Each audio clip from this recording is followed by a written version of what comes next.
Данный документ был разработан и утвержден во исполнении статьи 122 Трудового кодекса Республики Абхазия,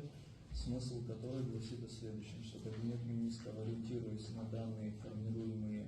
уполномоченным органом в сфере статистики, утверждает минимальный размер месячной заработной платы, который не может быть ниже минимального прожиточного минимума. У нас были изначальное установление показателя в размере 5000 рублей, затем повышение до 10 и до 15 тысяч рублей, вот до 15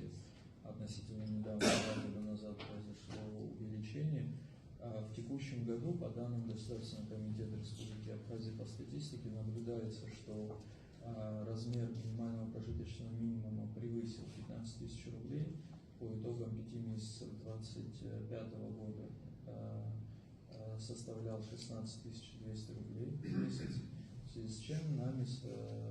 во взаимодействии с Министерством финансов, Министерством юстиции и Госкомитетом по статистике был подготовлен проект о повышении минимального размера до уровня 20 тысяч рублей со вступлением в силу с 1 января 2026 года для того, чтобы предприниматели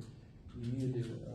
промежуток в размере 2-3 месяцев для того, чтобы подготовиться к увеличению заработной платы своих работников.